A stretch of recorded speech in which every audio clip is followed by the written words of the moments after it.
Bonjour à toutes et à tous d'être ici ce soir aussi nombreux.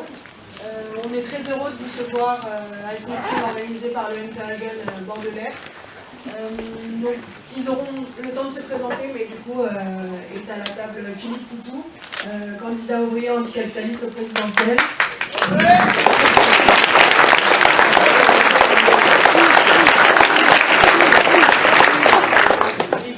Par ailleurs, en ce moment, une grosse bataille sur l'usine de Fort-Blanquefort pour la sauvegarde des emplois. Mais il va sûrement nous raconter ça par la suite. À côté, on a donc Isabelle Larroquet, qui est une travailleuse du secteur de la santé qui, vous le savez, est particulièrement victime de l'austérité ces dernières années. Et du coup, moi-même, je m'appelle Kenza et j'étudie ici.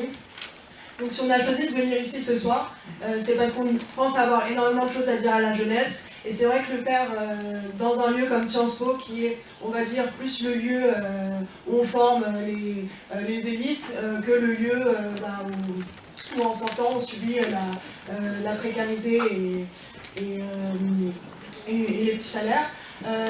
Mais pour nous, pour la candidature d'un candidat ouvrier à la présidentielle, ça nous a semblé en fait symbolique.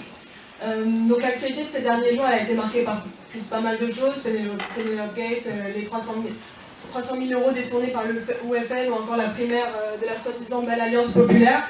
Mais je voudrais commencer en revenant presque un an en arrière sur des événements qui me semblent importants.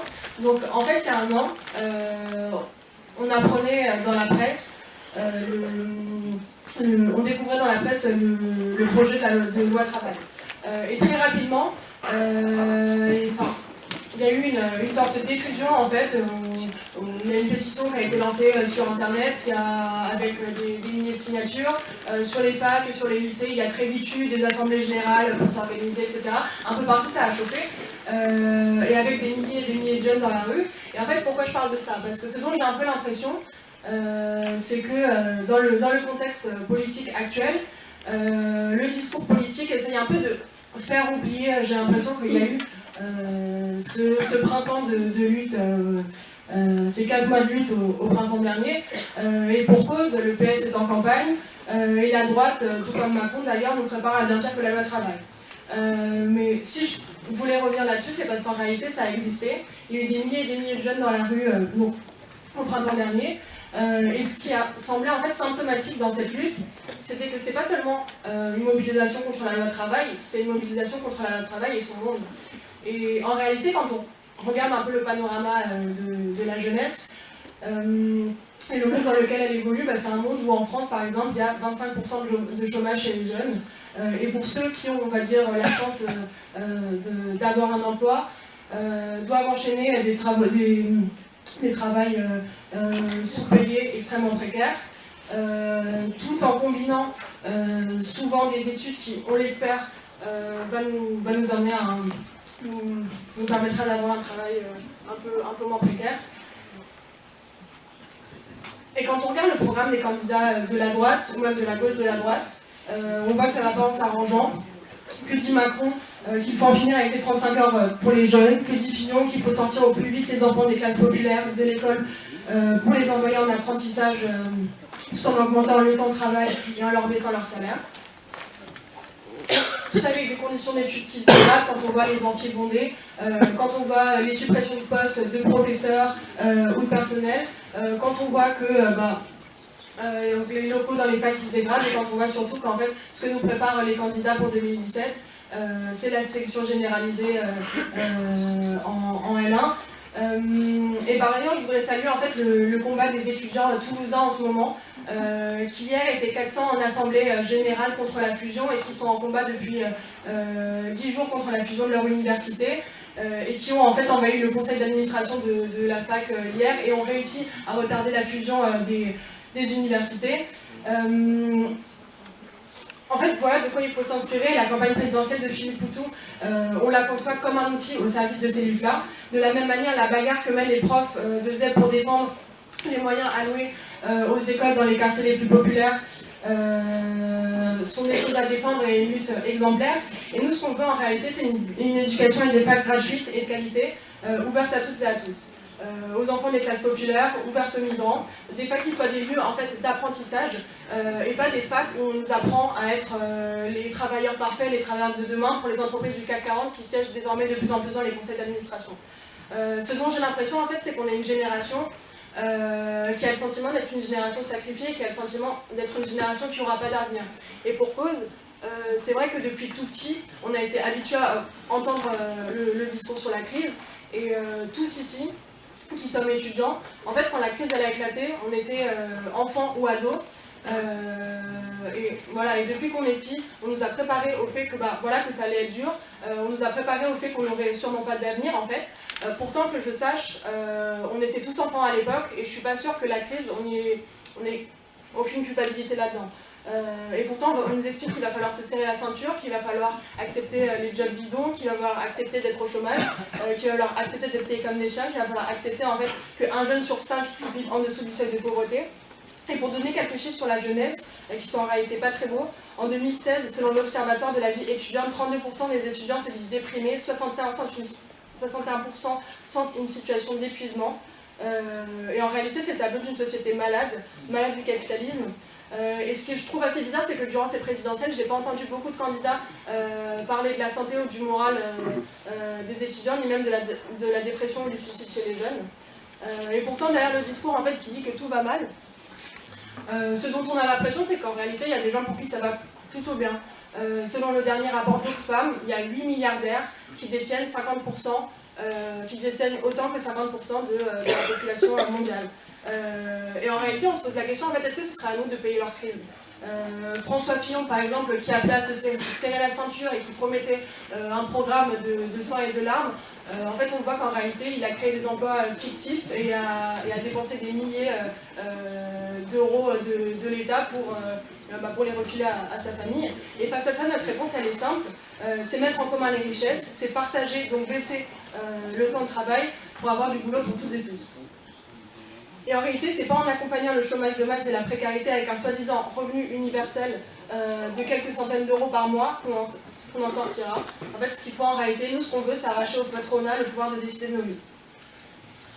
Et entre parenthèses, je suis ravie qu'on ait cette discussion dans une institution comme Sciences Po, dans laquelle au jour le jour on débat des bienfaits du libéralisme, des bienfaits de la flexibilité du travail.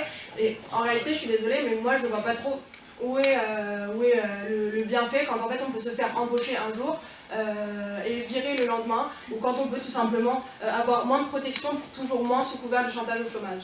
Et donc en réalité, oui, il y a bien des raisons pour la jeunesse de rejeter ce monde, d'autant que quand elle osait un peu trop la voix, elle s'est réprimée.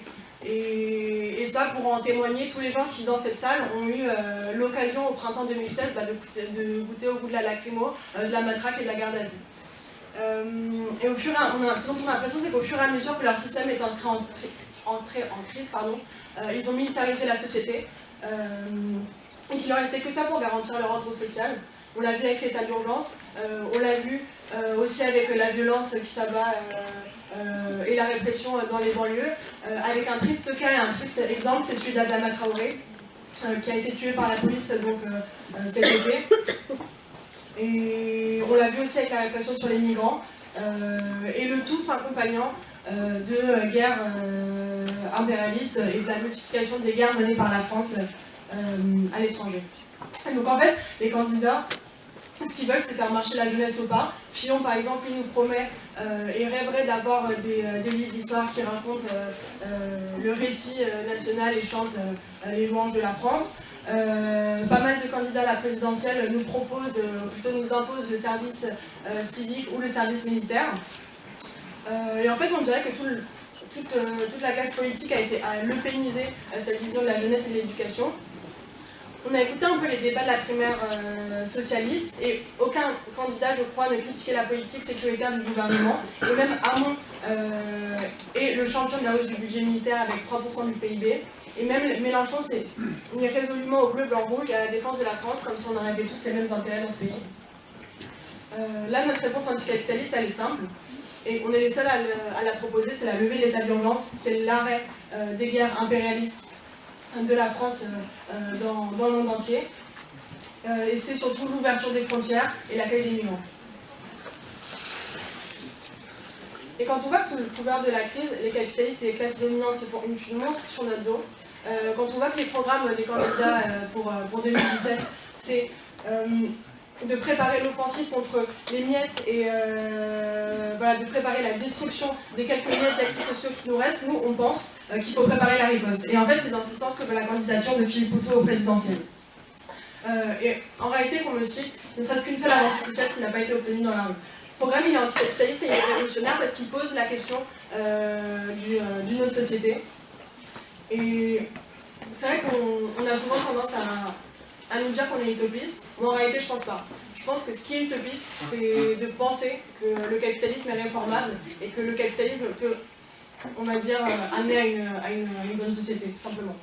Parce que l'histoire elle démontre le contraire. On ne cherche pas à sauver un système qui est pourrissant ni même à le réformer. Le capitalisme il n'est pas fait pour être sympa en fait. Et c'est ni en quémandant un revenu universel, ni en créant une soi-disant assemblée constituante, ou même en créant une 6e république, qu'on va résoudre les inégalités économiques tant qu'on sera dans un monde où en fait économiquement une minorité a le pouvoir d'exploiter la majorité. Et d'ailleurs au sujet de cette pseudo-démocratie, ce qui est scandaleux, c'est que le seul candidat ouvrier de cette élection est le seul candidat qui défend un programme progressiste pour la jeunesse. Il est pour l'instant empêché de valider sa candidature à cause de la règle des 500 parrainages des élus. En fait, qu'est-ce qui se passe quand nous on va voir les maires ou quand on va voir les élus locaux, les petits élus, ce qu'ils nous disent c'est que, y compris même s'ils ne sont pas d'accord avec toutes nos idées, ils pensent que la candidature de Philippe Poutou elle est juste, mais que en réalité, ils ne peuvent pas nous donner leur signature parce que sinon, ils ont peur de ne pas obtenir les subventions ou ils ont peur de subir des pressions de la région ou de plus haut. Donc, on voit en réalité dans quel genre de démocratie on est, mais pourtant, on ne va pas se laisser faire. On est là pour mener le combat et pour développer une campagne de lutte anticapitaliste et révolutionnaire. Et on appelle le NPA Jeunes, tous ceux qui seraient intéressés en fait à porter cette campagne et aussi à porter la candidature de Philippe Poutou en fait à nous rejoindre et à créer des comités de soutien sur les facs et un peu partout. Et donc je vous invite, pour ceux que ça intéresserait, à nous laisser vos contacts. Merci à tous d'être là ce soir et merci d'avoir écouté.